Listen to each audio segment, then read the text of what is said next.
नमस्कार, आप देख रहे हैं देश रोजाना। मैं हूं बेनजीर हाशमी। बुलेटिन में शुरुआत करेंगे दिन भर की कुछ ताज़ा सुर्खियों के साथ, फिर बात करेंगे हरियाणा की बड़ी और खास खबरों की। भारत में बनने वाले 5वीं पीढ़ी के लड़ाकू विमान यानी advance medium combat aircraft AMCA के प्रोडक्शन मॉडल को मिली मंजूरी। केंद्र सरकार ने मंगलवार को दी जानकारी। प्रधानमंत्री नरेंद्र मोदी ने गुजरात में लगातार दूसरे दिन की ऑपरेशन सिंदूर की बात। उन्होंने कहा, हमने आतंकवाद के 9 ठिकाने तय कर 22 मिनट में उन्हें ध्वस्त किया और ये सब कुछ कैमरे के सामने किया गया ताकि कोई सबूत ना मांगे। केरल में 24 मई को मानसून की दस्तक के बाद लगातार बारिश से आम जनजीवन हुआ अस्त व्यस्त। बारिश से जुड़ी घटनाओं में अब तक 4 लोगों की हुई मौत। जहां तेज बारिश के चलते हुआ लैंडस्लाइड के चलते सैकड़ों घर ढह गए, निचले इलाकों में जलमग्न। देश में कोरोना वायरस के मामलों की संख्या 1047 हुई। सबसे ज्यादा 430 एक्टिव केस केरल में, तो वहीं महाराष्ट्र में 208, दिल्ली में 104 और गुजरात में 83 केस आए सामने। पंजाब के अमृतसर में मंगलवार सुबह हुए बम ब्लास्ट में एक शख्स की हुई मौत। बम को लेकर जाते समय हुआ धमाका, उसके हाथ पैर भी उड़ गए। पुलिस सूत्रों के अनुसार ये ब्लास्ट आतंकी संगठन बब्बर खालसा ने कराया। वहीं जयपुर में सेप्टिक टैंक में सोना चांदी तलाशने के लिए उतारे गए 4 सफाई कर्मचारियों की हुई मौत। इनके 2 अन्य साथियों को गंभीर हालत में अस्पताल में भर्ती कराया गया।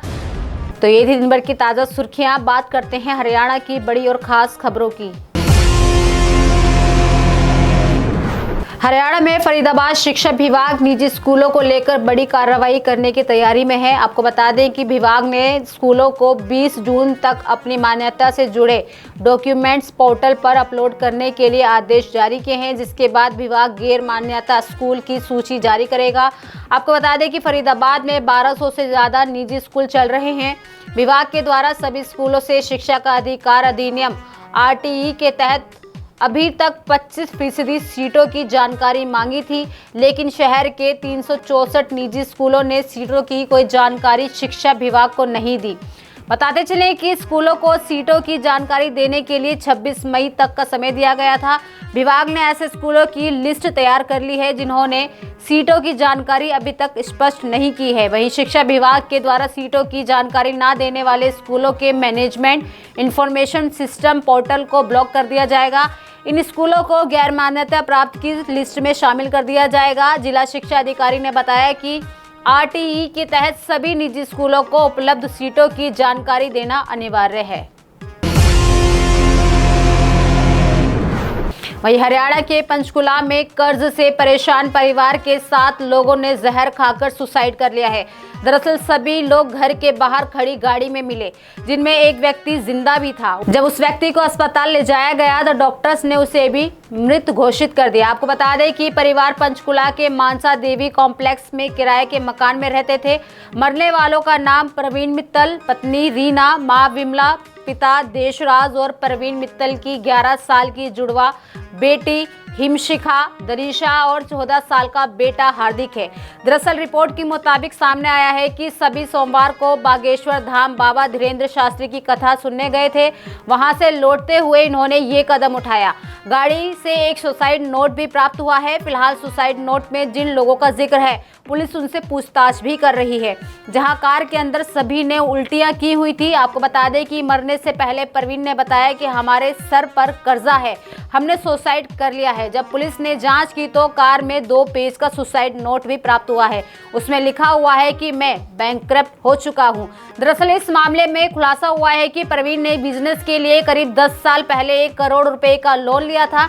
इसके बाद वह परिवार के साथ देहरादून चला गया। वहां उसने टूर एंड ट्रैवलर्स का काम शुरू किया, लेकिन इसमें घाटा हो गया था, जिसके चलते परिवार टेंशन में था और ये कदम उठाया। वहीं हरियाणा में कोरोना के केस तेजी से बढ़ रहे हैं। दरअसल 10 दिन में हरियाणा में 15 मरीज मिल चुके हैं। वहीं इनमें से एक भी मरीज की इंटरनेशनल ट्रैवल हिस्ट्री नहीं मिली है। आपको बता दें कि देश में भी कोरोना के नए वेरिएंट ने चिंता बढ़ा दी है। अब तक 6 मौतें भी हो चुकी है। वहीं महाराष्ट्र में एक पैटर्न भी देखा गया है कि खांसी, जुकाम, बुखार के साथ लोगों को डायरिया भी हो रहा है। आपको बता दें कि स्वास्थ्य विभाग के मुताबिक प्रदेश में अब तक कोरोना के 15 केस आ चुके हैं। सबसे पहले 2 केस 18 मई को गुरुग्राम में मिले थे, जिनमें मुंबई से लौटी महिला और सिक्योरिटी गार्ड कोविड पॉजिटिव पाए गए थे। वहीं इसके बाद फरीदाबाद में कोरोना के मरीज मिले। मौजूदा वक्त में गुरुग्राम में 8 तो फरीदाबाद में 5 और यमुनानगर व करनाल में 1-1 मरीज मिले हैं। बताते चले कि हरियाणा को लेकर राहत की बात यह है कि अभी तक कोरोना से कोई मौत नहीं हुई है। वहीं फरीदाबाद में कोरोना के जो 5 केस मिले थे, उनमें से 3 मरीज ठीक भी हो चुके हैं। बाकी मरीजों की हालत गंभीर नहीं है, मगर कोरोना की ये रफ्तार चिंता जरूर बढ़ा रही है। अगली खबर हरियाणा के पलवल से है, जहां आज सुबह बड़ी सड़क दुर्घटना हो गई। दरअसल जहां एक निजी स्कूल की बस पलटने का मामला सामने आया है। हादसा होडल नूह रास्ते पर सोंद गांव के पास हुआ, जहां इस हादसे में 7 बच्चे घायल हो गए। वहीं घटना की सूचना मिलते ही पेरेंट्स मौके पर पहुंच गए। बता दें कि जानकारी के अनुसार बस वहीन, नांगल और मानपुर सहित अन्य गांवों से बच्चों को लेकर होडल स्कूल जा रही थी। सोंद गांव के पास एक बाइक सवार को बचाने की कोशिश में चालक ने बस का तुरंत संतुलन खो दिया।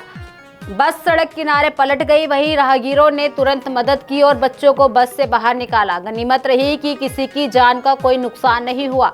सभी घायलों को नजदीकी अस्पताल में भर्ती कराया गया। आपको ये भी बता दें कि घटना की जानकारी मिलते ही बच्चों के पेरेंट्स और स्कूल स्टाफ अस्पताल पहुंच गया। परिजनों को अपने बच्चों को सुरक्षित देखकर राहत मिली। स्कूल प्रशासन के कर्मचारी भी दुर्घटना स्थल और अस्पताल पहुंचे। तो ये थी दिन भर की ताजा सुर्खियों के साथ हरियाणा की बड़ी और खास खबरें। कल फिर होगी मुलाकात ऐसी ही खास खबरों के साथ। तब तक के लिए बने रहिए हमारे साथ और देखते रहिए देश रोजाना। नमस्कार।